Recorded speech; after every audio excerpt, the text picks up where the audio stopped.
Ok, vamos a comenzar con VIH, SIDA, que es el tema siguiente.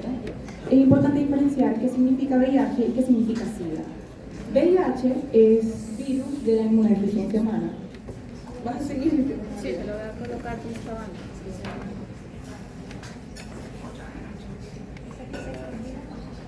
SIDA es encendida. Abajo de pantalla.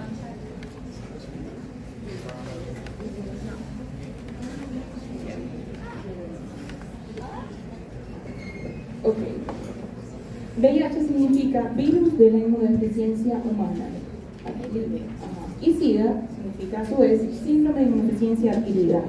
Hay que diferenciar porque el VIH entonces es el agente causal de la enfermedad, mientras que SIDA es la complicación de la infección por VIH. Aquí en esta imagen vamos a ver en un tubo de ensayo una muestra sanguínea de un paciente sin infección de VIH. Una vez producida la infección, vemos que aparecen entonces estos puntitos rojos que son el agente infectante, que es el virus de VIH. Al pasar el tiempo, lo que va a producir la enfermedad es una depresión de lo que son los linfocitos TCD4 y un aumento de la carga viral o replicación vírica aumenta, entonces vamos a tener la presencia de virus. Y eso es lo que va a producir la enfermedad o el transcurso de la enfermedad, eso es lo que llega. En cuanto a la taxonomía, vamos a fijarnos acá que pertenece este virus a lo que es la familia Retroviridae, que tiene un organismo, tiene una característica que tiene una transcriptasa reversa, que es lo que le da una característica propia a esta familia. Y pertenece al género Lentivirus. Estos lentivirus producen enfermedad crónica y lentamente progresiva en el humano. Vamos a tener dos especies: el virus de la inmunodeficiencia humana 1 y el virus de la inmunodeficiencia humana 2. Estas especies a su vez tienen muchos grupos y estos grupos tienen a su vez subgrupos o clades. Es importante destacar que el que ocasiona el 90% de las infecciones a nivel mundial es la especie del virus de la inmunodeficiencia humana tipo 1, principalmente el grupo M. M de May.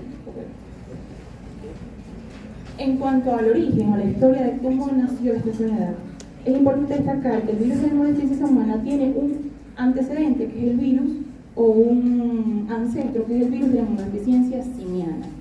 Este virus estaba presente en monos, chimpancés, simios, africanos, ¿no? Por prácticas culturales en África, este virus pudo saltar del simio al ser humano. No es una zoonosis, porque no es el mismo virus que afecta monos e humanos, no, sino como un salto interespecie por prácticas culturales. Durante las cacerías hubo contacto sangre con sangre. Además, estos monos se cazaban para el consumo de la carne y para con la sangre hacían remedios naturales, etc. Pero fue el contacto sangre con sangre que permitió este salto del virus. Entonces, una vez hizo el salto interespecie, el virus mutó, se convirtió en virus de la inmunodeficiencia humana, capaz de infectarse en todos los humanos. En cuanto a epidemiología, tenemos la hoja informativa de UNICEF del año 2024. Es importante destacar que las nuevas infecciones han ido disminuyendo a lo largo de los años. Y en el 2023 realmente hubo un contagio o pacientes que contagiaron la infección fue bastante bajo y se estima que vaya disminuyendo a lo largo de los años. Pero, sin embargo, hay una gran cantidad de personas que viven con la infección y con el tratamiento la sobrevida y la calidad de vida ha aumentado. Ok, las propiedades de los lentivirus, aquí vamos a destacar que tienen un genoma de ARN de cadena única lineal en sentido positivo. Además tienen proteínas que son muy importantes, que vamos a estudiar más adelante, y tienen envoltura. La replicación se hace a través de una enzima que es muy importante, que es la transcriptasa reversa, que hace copias de ADN a partir del ARN genómico del virus. Y como característica sobresaliente es que ellos no son oncogénicos, pero sí son citocidas, es decir, no producen cáncer, pero producen lesión de la célula. Esa célula que ellos atacan al final la van a lisar. Igual acá también infectan células del sistema inmunitario y producen enfermedades crónicas lentamente progresivas. Ok. Si aquí hacemos una sección transversal del virus, vamos a exponer todas lo que son su componente. Es importante destacar, aquí está la proteína GP120, que este puntito amarillo que se ve aquí, y esta proteína es la glicoproteína GP41, que vamos a estudiar más adelante, pero vamos a ver que están expuestas en su envoltura y son sumamente importantes. Vemos aquí la nucleocápside que tiene adentro el ARN lineal monocatenario. Además tiene otras partículas importantes que son proteasas. Además tenemos también integrasas y el cuerpo humano, las células plasmáticas, van a producir anticuerpos contra estas partículas que tiene este virus. Ok. La proteína GP120, como vimos, es una glicoproteína muy importante de este virus porque ella determina el tropismo del mismo para linfocitos y macrófagos, que son las células dianas del virus. Además, ella es la que induce la formación de anticuerpos, pero tiene una característica muy importante, que ella tiene una alta tasa de mutación. Entonces, producimos anticuerpos, pero si ella cambia constantemente, estos anticuerpos no son efectivos, porque un día el virus tiene el cabello rojo, pero el día siguiente el virus tiene el cabello azul. Entonces esos anticuerpos contra el cabello rojo no me son eficientes. Y así, a lo largo del plazo, al final voy a tener un arcoíris de cabellos y anticuerpos que no van a ser efectivos contra todo ese tipo de cabellos. Tenemos también la glicoproteína 41, que esta es la que estaba abajito, de la 120, que la vimos acá, esta está aquí, que ella se encarga de la fusión y de la penetración del virus a la célula diana. Esto es importante, es lo que tienen que saber del virus. Pregunta de examen. Ok, una vez sabemos lo que está en el virus, es importante saber lo que está en la célula blanco. La célula blanco o la célula diana son células del sistema inmunitario y nosotros vamos a expresar receptores virales. Tenemos la molécula CD4 y los receptores de quimiosinas o quimioreceptores. La molécula CD4 se expresa en macrófagos y en linfocitos TCD4. Y los receptores de quimiosina vamos a tener dos tipos principalmente. CCR5, que se expresa en macrófagos y en linfocitos TCD4 de superficies mucosas, y CXCR4, que se expresa en linfocitos TCD4. Al inicio de la infección, el virus tiene un tropismo por estos quimioreceptores, por supuesto, porque él necesita entrar, invadir.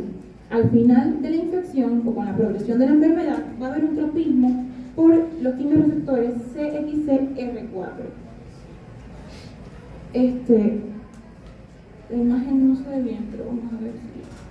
Aquí está. Ok. Aquí vemos que las células blancas son monocitos, macrófagos, células TCD4, células dendríticas, células de Langerhans, células gliales y microgliales del sistema nervioso. Y aquí podemos ver, tenemos la molécula CD4 y los quimioreceptores que se expresan en la célula diana, que es una célula T, o célula del sistema inmunitario, cualquiera de estas que están acá. Y vemos el virus del VIH, que tiene la glicoproteína 41 y la glicoproteína 120.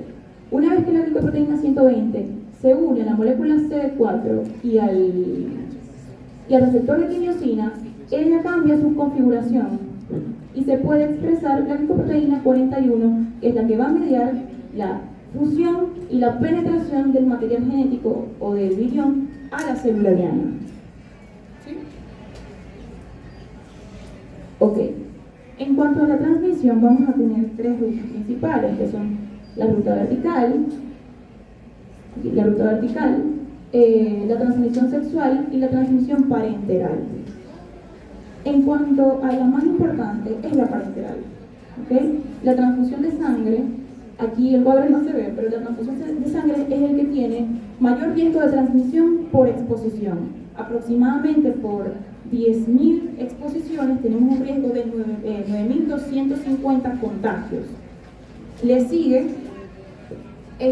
la vía vertical a través del trabajo de parto o por parto vaginal, por cada 10.000 contactos tenemos un riesgo de transmisión o un riesgo de infección de aproximadamente 250, si no me equivoco.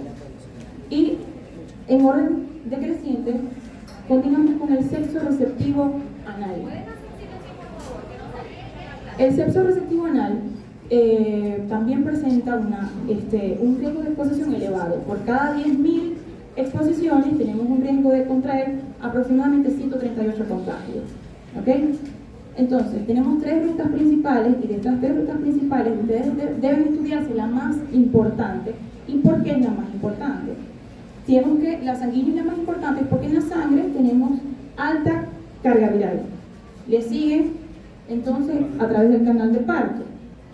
Le sigue el sexo anal receptivo, porque el semen tiene una alta carga viral. Entonces, tienen que estudiar los fluidos, cuál tiene la mayor carga viral y las vías de transmisión. Es importante destacar también que el sudor, la saliva, no transmite la enfermedad no infectante.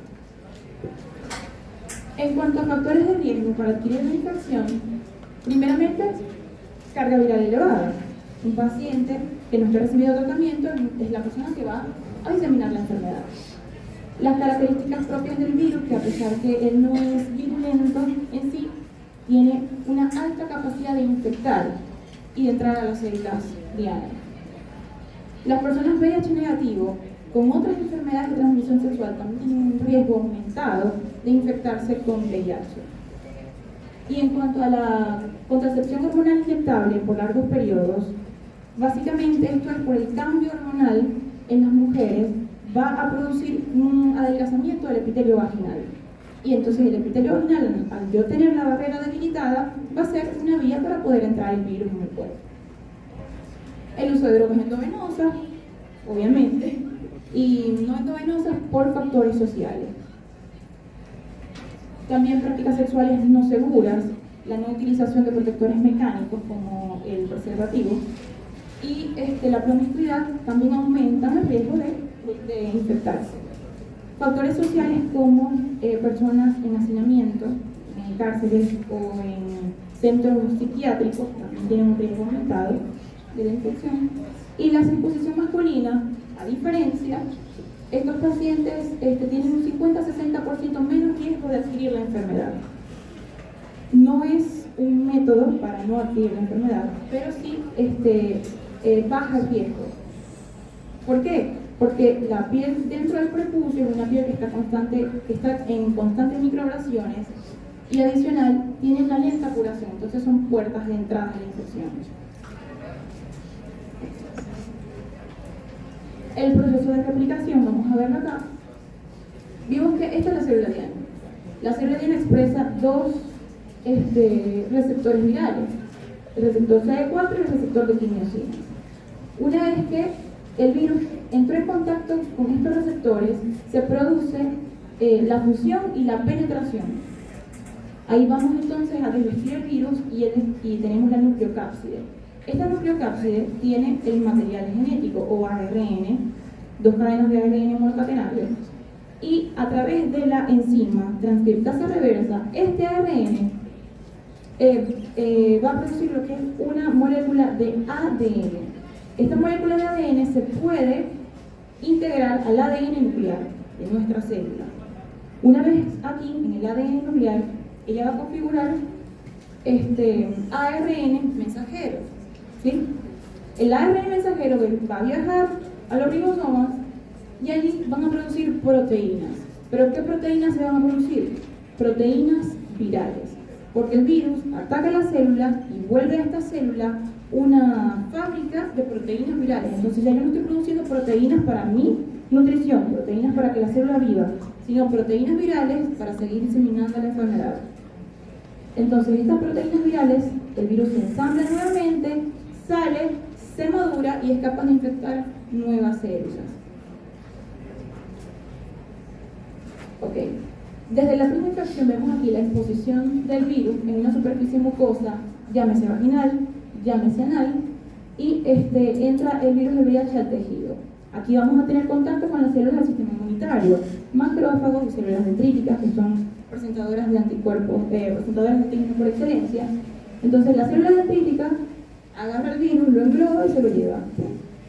Y una vez que se lo lleva, viaja por el sistema linfático y llega a los nódulos linfáticos. Los nódulos linfáticos son estaciones de células, de glóbulos blancos, de linfocitos TCD4. Y allí, al presentarle yo este virus a la célula TCD4, ¿qué voy a hacer? Llevar la infección a la célula que quiero, a la célula diana. Y aquí empieza la infección. Entonces aquí vemos el curso de la infección. Este cuadro no hay manera de que se vea. No sería la pantalla, no sé. o laptop. Ok. Entonces, desde la infección hasta que se produzca la viremia pasan aproximadamente de 4 a 11 días. La viremia dura un aproximado de 8 a 12 semanas. Y allí se va a producir un cuadro pseudogripal o un cuadro muy parecido a la mononucleosis infecciosa que acabamos de estudiar con el doctor Lugo en el 50-75% de los pacientes. Se va a presentar alrededor de la semana 3 a la semana 6. Y la respuesta inmunitaria se empieza a producir a partir de la semana 1 hasta la semana 12 aproximadamente. Es importante que vean este cuadro, no se ve completo, pero lo vamos a intentar llevar. Aquí vemos, esta línea amarilla marca el virus. Y la línea morada marca el recuento de linfocitos TCD4. Esta línea azul son los anticuerpos. Si vemos que aquí el contagio y el virus empieza a invadir células y aumentar su replicación. Y vemos que aquí esta persona, en el momento 0, tiene un recuento de linfocitos TCD4 normal. Pero al ir replicando el virus, como voy invadiendo células, este recuento va bajando. Y llegamos a este punto que es clave. En este punto clave, el cuerpo humano es capaz de producir anticuerpos contra este virus. Entonces, ¿qué sucede? Que la replicación viral baja y tenemos menos carga viral. ¿Pero por qué? Porque tenemos anticuerpos que están deteniendo la progresión de la enfermedad, están limitando la replicación viral, pero no estamos matando al virus, porque él sigue aquí, pero que sigue de forma latente. Porque yo tengo producción de anticuerpos, pero poco a poco voy invadiendo linfocitos TCD4 hasta llegar a un nuevo punto, que es un punto donde tengo tan poquitos linfocitos TCD4 y tan poquita producción de anticuerpos que este virus es capaz de aumentar su tasa de replicación nuevamente. Y ahí hablamos del estadio 3 o la complicación que es SIDA. Entonces, como definimos SIDA, es la persona VIH positiva que desarrolla una o más infecciones oportunistas o tiene un contagio de linfocitos TCD4 menor a 200 células por microlitro. Esto solito hace diagnóstico de SIDA y es lo que ustedes tienen que estudiarse. ¿Cuáles son esas infecciones oportunistas que hacen el criterio de SIDA? No todas, hay una lista, esta que vemos acá. Esta que vemos acá, ustedes deben estudiárselas para el examen, específicamente la que ya hemos visto, como la que vimos con el doctor Lugo, sarcoma de Kaposi, linfoma de Bull, linfomas generales por el virus de Epstein-Barr, herpes virugoso, candidiasis, la candidiasis esofágica, tuberculosis pulmonar. ¿Pero por qué? Porque estos patógenos en una persona inmunocompetente no producen una enfermedad manifiesta ni florida. Porque en estos pacientes sí producen la enfermedad. Porque si yo tengo una ciudad donde no hay policías, ellos van a hacer lo que quieran. Y es precisamente estos patógenos que en una persona que sí tiene policía no ocasionan tanto daño. Las manifestaciones clínicas de la infección entonces son estas: la infección aguda, que es el cuadro pseudogripal que vimos anterior. La fase crónica de latencia, no hay manifestaciones, esta puede durar hasta 10 años sin manifestaciones de ningún tipo. Y cuando estamos en el estadio 3 aparecen las infecciones oportunistas y varios tipos de cáncer. Y la infección pediátrica, transmisión vertical, tenemos un inicio precoz y un inicio tardío. Un inicio precoz antes de los 2 años y un inicio tardío posterior a los 2 años. Vamos a tener el cuadro de SIDA, ya que un infante o la población pediátrica no tiene un sistema inmunitario competente capaz de producir anticuerpos para este virus, pues entonces puede tener las manifestaciones floridas, puede tener sobre todo cuadros neurológicos. Hay un complejo que se llama complejo de demencia del SIDA. Vamos a tener alteraciones de la conciencia, alteraciones de la conducta, alteraciones cognitivas. Entonces, si vimos que él no es un virus oncogénico, ¿por qué no es oncogénico? Porque él no induce cambios en los tejidos para producir cáncer, sino se debe o es consecuencia de la supresión inmunitaria. Y al yo tener esa supresión inmunitaria, es donde otros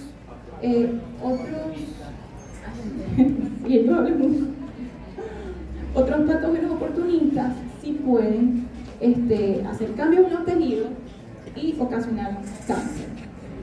Entonces tenemos respuesta humoral, pero a pesar de ello, producimos anticuerpos, no son eficientes por lo que ya estudiamos, y se debe a la alta mutabilidad del virus principalmente.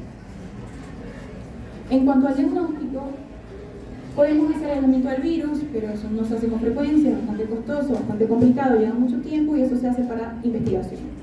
La determinación serológica de anticuerpos virales sí se utiliza y todos vemos el diagnóstico, y hay test rápidos que tienen bastante sensibilidad y bastante especificidad y son los que utilizamos. Y la medición de ARN viral o antígenos virales que se utiliza para determinar la carga viral y se utiliza con frecuencia para poder determinar la eficiencia o no eficiencia de un tratamiento. Porque si yo tengo una carga viral alta, ese tratamiento no me está siendo efectivo, pero si la carga viral baja, el tratamiento está siendo efectivo. El gold estándar es la detección de anticuerpos y de antígenos para la proteína 24 por ELISA de cuarta generación con posterior confirmación por Western blot. Entonces, aquí tenemos la ruta diagnóstica y es que necesitamos 2 ELISAs positivos y la confirmación posterior por Western blot. Un resultado negativo en una población susceptible, en una población de alto riesgo, o si está clínicamente indicado, no hace que no haya diagnóstico. Debemos repetir el examen, debemos repetir la prueba. Entonces, si un ELISA sale negativo, se repite de 3 a 6 meses después, si está clínicamente indicado.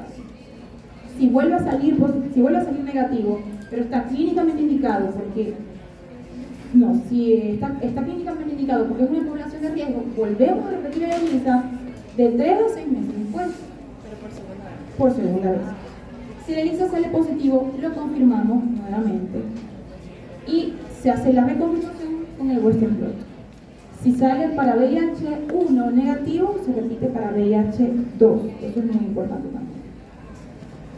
Entonces, un resultado negativo no descarta el diagnóstico. Si está clínicamente indicado, si es una población de alto riesgo, se debe repetir. Y un Western blot negativo también se debe repetir de 4 a 6 semanas después. En cuanto a la prevención, tenemos que detectar el virus en los concentrados globulares plasma, es decir, hacer cribado en los centros donde se haga este tipo de... en los centros donde se manejen las funciones sanguíneas, etc. Prácticas sexuales seguras, utilizar protección mecánica, utilizar preservativos, utilizar condón. La protección mecánica es lo número 1. Profilaxis con drogas antivirales en personas que están expuestas, personal de enfermería, personal odontólogo, personal médico. Y la educación, si nosotros conocemos la enfermedad y sabemos cómo se transmite, podemos saber cómo evitar la infección. En cuanto a la vacuna, no tenemos vacunas por la alta mortalidad del virus. Además, como la infección se hace a través de las vías mucosas, necesitamos una inmunidad efectiva allí y es muy difícil de lograr. Además, la forma latente escapa del sistema inmunitario. Una vez que la persona se infecta y recibe tratamiento, la carga viral disminuye y no hay manifestaciones clínicas y no contagia a otras personas, pero la enfermedad no se cura y queda para siempre en ese cuerpo. Bueno, gracias.